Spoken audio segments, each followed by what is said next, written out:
Greetings dear students, today we are going to read the lesson The Gita and Swadharma, written by Vinoba Bhave, who was born at Gagode in Kolaba district of Maharashtra in 1895. He was saintly from the very beginning. Though a brilliant undergraduate, he gave up college education for it did not appeal to him.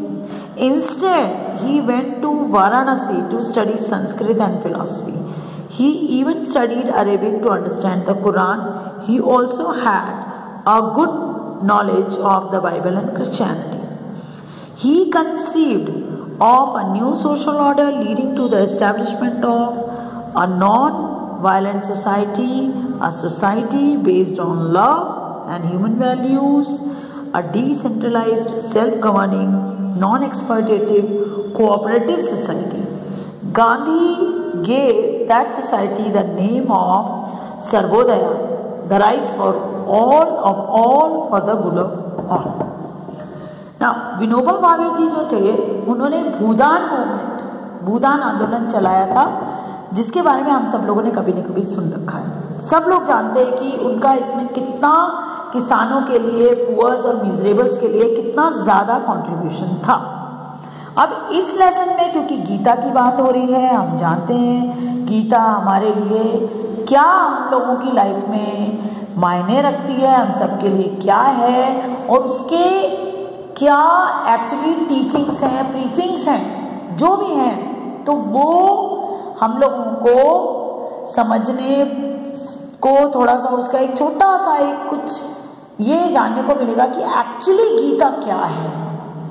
थोड़ा सा तो उन्होंने जो अपनी पूरी कोशिश की है, विनोबा भावे ने, थोड़ा सा तो हमने उसमें जान ही लिया है और काफ़ी अच्छे तरीके से उन्होंने बताया। हम सभी जानते हैं कि गीता बोली गई थी महाभारत युद्ध के टाइम पे। अब हुआ क्या, जो अर्जुन थे, है ना, वो जब एक बहुत बड़े योद्धा थे, वो जब महाभारत का युद्ध शुरू हुआ तो उनके सामने उन्होंने देखा कि जब दोनों सेनाएं जो है आमने सामने थी, महाभारत का युद्ध होने वाला था। एक्चुअली शुरू हुआ नहीं था, बट शुरू होने वाला था। तो उन्होंने उनके सामने देखा कि एक बहुत बड़ी सेना कौरवों की, जो सेना से ज़्यादा उनके अपने रिश्तेदार, अपने परिवार के लोग थे उसमें।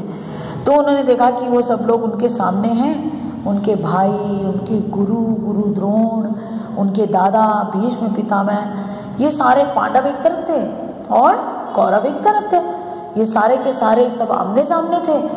अब अर्जुन, जिनके बारे में हम अच्छी तरह से जानते हैं कि वो अकेले ही कितनी सेनाओं को निपट सकते थे और इतने ज़्यादा वीर थे कि उनको डर नाम की चीज़ तो उनके कहीं उनके एक रग में, जिसे बोलते हैं ना कि उसमें एक किसी कण में भी नहीं थी। उनकी रग में वीरता जैसे कूट के भरी हुई थी। तो क्या अर्जुन जो थे वो डर गए थे? उन्होंने मना क्यों कर दिया था युद्ध करने से? वो क्यों पीछे हट रहे थे? अच्छा, वो अगर कायर थे तो क्या पूरी सेना कायर थी? नहीं, न सेना कायर थी, न अर्जुन कायर थे, लेकिन उनका मोह जाग रहा था अपनों के प्रति। वो लोग, वो कौरव जिन्होंने हमेशा से ही उनके प्रति, है ना, उनके अपने परिवार के प्रति, उनके ये जो सारे पांचों भाई थे, ठीक है, युधिष्ठिर, भीम, अर्जुन, नकुल, सहदेव, उनकी पत्नी द्रौपदी, उनके सबके साथ बहुत बुरा किया था।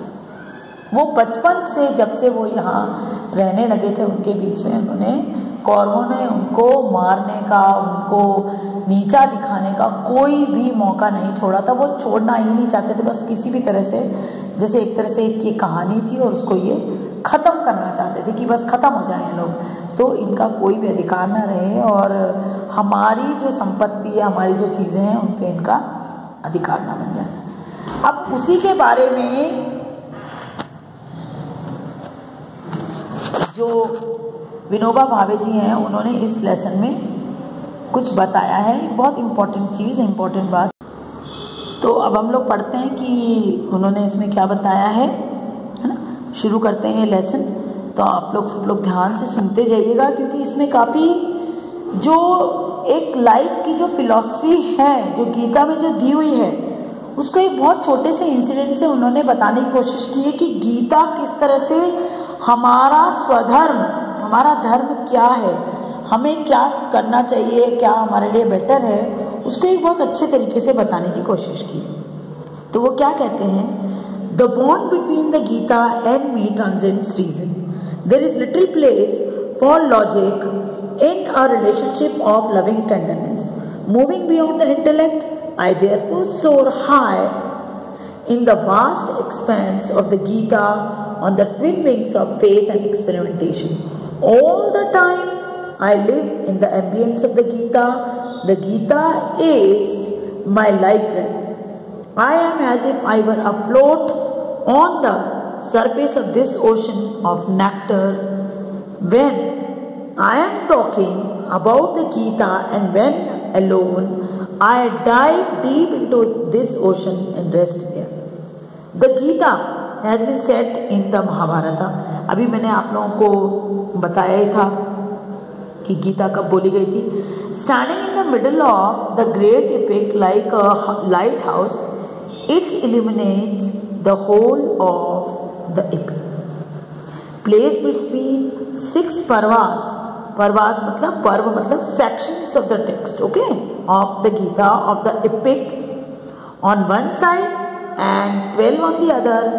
Its message is being unfolded in the middle of the battlefield with 7 divisions of the Pandavas army on one side and 11 divisions of the Kaurava army on the other.